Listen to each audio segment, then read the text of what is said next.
হয়, এতিয়া ৰাজ্যত হাজাৰ হাজাৰ লোক সৰ্বশান্ত হৈছে জেঠমহীয়া বানত। আৰু মই বৰ্তমান উপস্থিত আছোঁ গোলাঘাট জিলাৰ বোকাঘাট সম জিলাৰ অধীনৰ টিকিৰাই চাপৰি অঞ্চলত। আৰু টিকিৰাই চাপৰি অঞ্চলত বহু কৃষক সৰ্বশান্ত হৈছে বছৰৰ প্ৰথমটো বানত। আৰু মই মোৰ সতীৰ্থক পৰিৱেশ দেখুৱাবলৈ অনুৰোধ কৰিম কিদৰে কৃষকে বহু কষ্টৰে কৰা বড়ো ধানৰ হাজাৰ হাজাৰ কৃষিভূমি ইতিমধ্যে পানীৰ তলত বুৰ গৈছে। যিসমূহ বড়ো ধানৰ খেতি কৰিছিলে সেই খেতিসমূহ নষ্ট হৈছে বুলি এই মুহূৰ্তত ক'ব লাগিব। আৰু এটা কথা ক'ব লাগিব, মই যদি কেমেৰাত সম্ভৱ হয় তেওঁলোকে বহু কষ্টৰে এতিয়া এবুকু পানীৰ পৰা তেওঁলোকে ধানসমূহ উঠাই আছে। মই যদি দেখুৱাবলৈ অনুৰোধ কৰিম কিদৰে কেঁচা পকা আধা কেঁচা অৱস্থাতে তেওঁলোকে এইসমূহ ধান ঘৰলৈ নিবলগীয়া হৈছে। কাৰণ ক'ব লাগিব এই সমগ্ৰ অঞ্চলটোৰ কৃষকসকল হৈছে বড়ো খেতিৰ ওপৰত নিৰ্ভৰশীল কৃষকসকল। তেওঁলোকে বছৰৰ বাবে আচলতে এমুঠি ভাতৰ বাবে বহু কষ্টৰে মূৰৰ ঘাম মাটিত পেলাই তেওঁলোকে এইসমূহ খেতি কৰে। কিন্তু বছৰৰ প্ৰথমটো বানে এইবাৰ এইসকল কৃষকক জুৰুলা কৰিছে বুলি ক'ব লাগিব। মোৰ লগত একাংশ কৃষক আছে, পোনে পোনে যদি সম্ভৱ হয় মই তেওঁলোকৰ লগতো কথা পাতিব বিচাৰিম। দাদা অকণমান যদি ওচৰলৈ আহে, কিমান মাটি খেতি কৰি আছিলে ইয়াতে? হয়, ইয়াত আপোনাৰ এবিঘা দুবিঘা শ বিঘা বুলি নহয়, হাজাৰ হাজাৰ বিঘাই খেতি কৰা হৈছে। মোটামুটি ক'বলৈ গ'লে ৬২ জিপিটোৱে আমাৰ গোটেই কৃষক প্ৰধান এটা জিপি। আমি বড়ো খেতিৰ বাদে আমি প্ৰধান খেতিটো হ'ল আমাৰ বড়ো খেতি। আৰু খেতি আমাৰ এতিয়া চব পানীৰ তলত লগতে এটা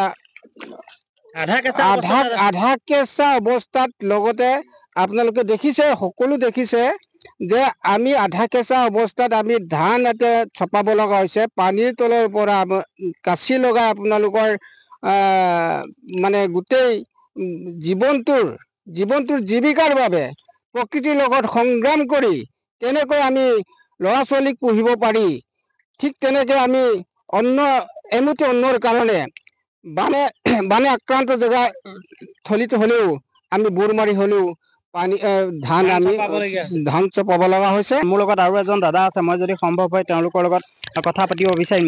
কিমান অঞ্চল বুৰিছে? নমস্কাৰ, মই এতিয়া ধন্যবাদ জ্ঞাপন কৰিছোঁ। আমাৰতো এতিয়া ধুহুতি আঞ্চলিকত বৰ্তমান এতিয়া ৬-৭খনমান অঞ্চলৰ আমাৰ গোটেই বড়ো ধান ডুবি গৈছে। কিমান বিঘামান বড়ো ধান আছিলে? আমাৰতো ইয়াত বিঘা বুলিবলৈ কি হাজাৰ হাজাৰ বিঘা বুলি ক'ব পাৰি। আৰু চব পানীৰ তলত এতিয়া সোমাই গৈছে বৰ্তমানলৈকে। হয়, নিশ্চয়কৈ। যদিও এতিয়া কিছু পৰিমাণে বান কমিছে, কিন্তু তথাপিতো দেখা পোৱা গৈছে কৃষকসকলৰ যি দুখ দুৰ্দশা বা স্থানীয় লোকসকলৰ যি দুখ দুৰ্দশা তাৰ কোনো অন্ত নোহোৱা হৈছে। আৰু এটা কথা ক'ব লাগিব, যদিও ব্ৰহ্মপুত্ৰৰ পানী কিছু পৰিমাণে এই অঞ্চলত কমিছে বা গেলাবিল নৈ বাঢ়নি পানী কিছু পৰিমাণে কমিছে, কিন্তু তথাপিতো দেখা পোৱা গৈছে কৃষকসকলৰ যি দুখ দুৰ্দশা, সেই দুখ দুৰ্দশাৰ কিন্তু বৰ্তমানলৈকে অন্ত হোৱা নাই।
লম না বড় ৰক্ত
আপুনি বিচৰা বাতৰি পাব কেৱল নিউজ 18 এপত।